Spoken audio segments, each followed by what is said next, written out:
Halina't pasukin natin ang mundo ng Japan.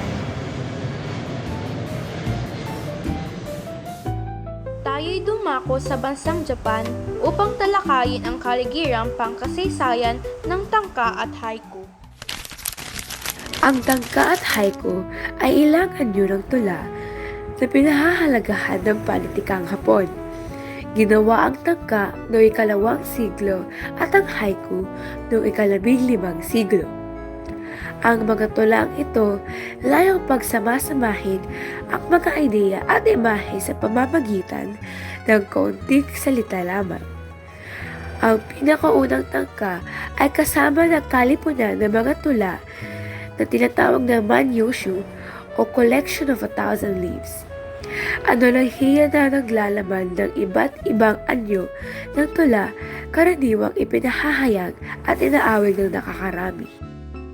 Sa panahong lumabas ang Manyoshu, kumawala at kapangyarihang impluensya ng sinaunang panitikang Tsino.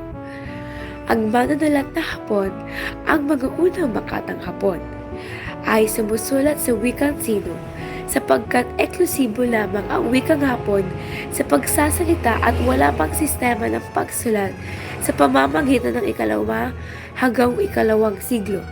Isang sistema ng pagsusulat ng Hapon ang nilinang na mula sa karakter ng pagsulat sa China upang ilarawan ang tunog ng Hapon. Tinawag na kana ang ponemikong karakter na ito ay ibig sabihin ay hiram ng mga pangalan. Noong panahong nakumpleto na ang Manyoshu, nagsimulang pahalagahan ng mga makatang Hapon ang wika nila sa pamamagitan ng madadaming pagpapahayag. Kung historical ang pagbabatayan, ipinahayag ng mga Hapon ang Manyoshu ang simula ng panitikang nilang nakasulat na matatawag nilang sarili-sarili nila. Maikling awiting ang ibig sabihin ng tangka na puno ng damdamin. Bawat tangka ay nagpapahayag ng emosyon o kaisipan. Karaniwang paksa naman ang pagbabago, pag-iisa o pag-ibig. 31 ang tiyak na bilang ng pantig na may 5 taluntod ang tradisyonal na tangka. 3 sa taluntod na may tig-7 bilang ng pantig samantalang tig-5 pantig lamang ang 2 taluntod. Nagiging daan ang tangka upang mapahayag ng damdamin sa isa't isa ang nagmamahalan. Ginagamit din sa paglalaro ng aristocrats ang 74 na tangka, kung saan lilikha ng 3 taludtod at dudugtungan ng ibang tao ng 2 taludtod upang mabuo ang isang tangka. Sumunod naman ay ang haiku. Gaya nga ng naipahayag na sa unang bahagi ng tekstong ito, noong 15 siglo, isinilang ang bagong anyo ng pagbuo ng tula ng mga Hapon. Ang bagong anyo ng tula ay tinatawag na haiku. Noong panahon ng pananakop ng mga Hapon sa Pilipinas, lumaganap ng lubos ang haiku. Binubuo ng 17 pantig na nahahati sa 3 taludturan. Ang pinakamahalaga sa haiku ay ang pagbigkas ng tuludtod na may wastong antala o paghinto. Kiru, ang tawag dito o sa Ingles ay cutting. Ang kiru ay kahawig na susura sa ating panulaan. Ang kireji naman, ang salitang paghihintuan o cutting word. Ito ay kadalasang matatagpuan sa dulo ng isa sa huling 3 parirala ng bawat berso. Ang kinalalagyan ng salitang pinaghihintuan ay maaaring makapagpahiwatig ng saglit na paghinto sa daloy ng kaisipan upang makapagbigay daan na mapag-isipan ang kaugnayan ng naunang berso o sa sinundang berso. Maaari din namang makapagbigay daan ito sa marangal na pagwawakas. Ang salita na ginagamit ay maaaring sagisag ng isang kaisipan.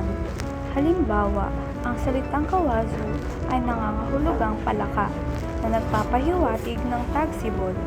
Ang shigure naman ay nangangahulugang unang ulan sa pagsisimula ng taglamig.